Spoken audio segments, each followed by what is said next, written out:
Earl Who broke the sky of Koleq, musing on rebellion, grace, and the geometry of time, when the SocMed screamed on the morning of July 28, 2025, that 3 girls had enrolled in the Malay College Kuala Kangsar under the International Baccalaureate Dioloma program. The reaction was immediate, theatrical, and predictably sentimental. They said the bastion had fallen. They said the gates of an all-boys citadel had been breached. They said Koleq had been compromised. Ah, how history repeats itself with less poetry each time. Because if one were to take a long, slow walk through the big school hallways, those colonial ribs of memory, that bone-white structure of legend and discipline, one would realize that this is not a new story. This story began 76 years ago, when a girl from Batu Gajah entered a school that didn't know what to do with her. Her name was Zahra Mokhtar, and she broke the sky before anyone even realized it had a ceiling. The first girl in the war that taught her patience. In 1948,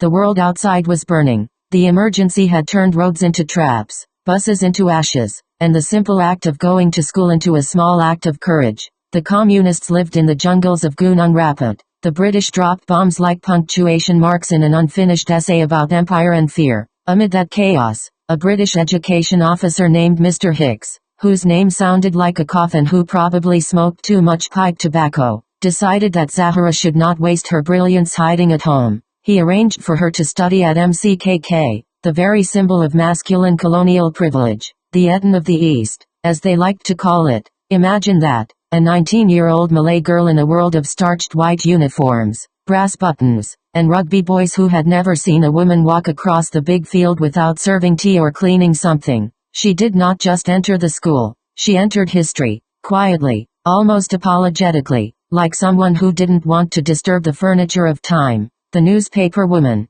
I have always loved that old New Straits Times interview from May 16, 2004. It reads like a confession written in sunlight. Of course not. She laughed when asked whether the boys were an issue. They were simply shy. They had never seen a girl on the college grounds before. That line, for me, is the entire architecture of her spirit. It was not rebellion. It was revelation. She didn't march in shouting slogans. She walked in carrying calm. She recalled how the headmaster had told the boys, on her first morning, "We're going to have a student breaking the history of the college." She smiled at the absurdity of it, as if history were a vase that could shatter just by being looked at by the wrong eyes. Zahra was not interested in vandalizing tradition. She was interested in belonging, even when belonging meant being alone. Her batchmate included Almarhum Sultan Aslan Shah of Perak. Sultan Aslan Shah, the lines between her and legend. By any measurement of the times, she was extraordinary. She was the first Malay girl to enter MCKK, a Grade 1 Cambridge scholar, a woman hockey player for Perak,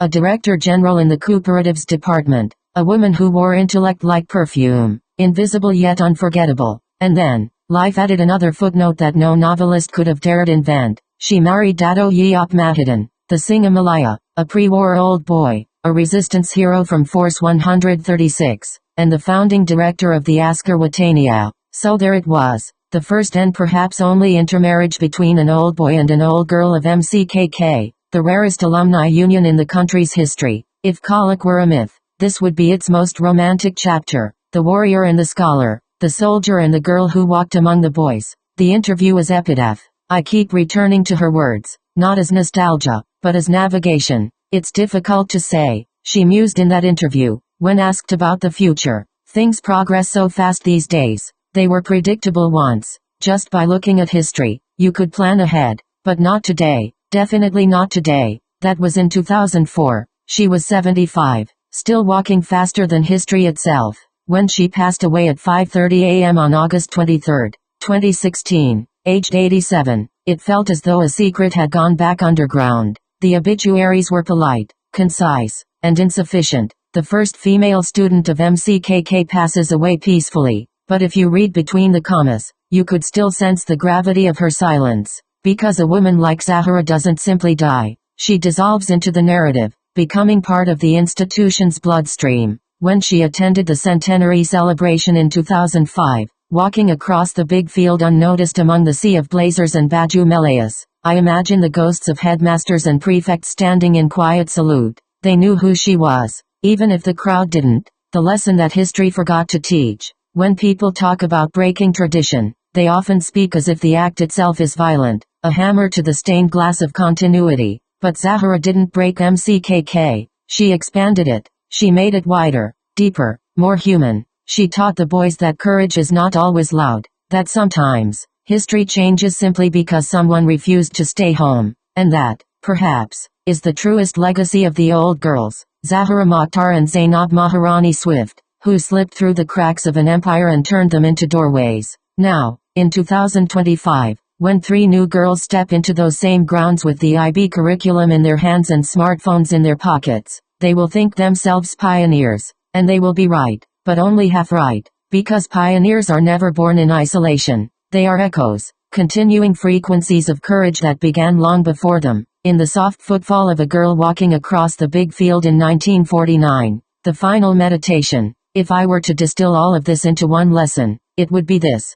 tradition is not a fortress, it is a river. Its purpose is not to keep you out, but to carry you forward, provided you have the will to swim against its current. And if the boys of Koleq once learned pride and discipline from their stone buildings and their Latin mottos, perhaps now they will learn something subtler, something feminine, even, that courage can come wrapped in white fabric, that grace can walk where men once marched, that rebellion can smile. So let the new girls of 2025 be told this, when the morning assembly rises in salute: you are not trespassers, you are continuations, you are walking where Kaksa and Kaknab once walked, where she argued, laughed, and dared to belong in a place that had never imagined her. And if history is watching, I suspect it is smiling, because once upon a time, in 1949, one girl broke the sky of Koleq, and the stars, since then, have never been the same.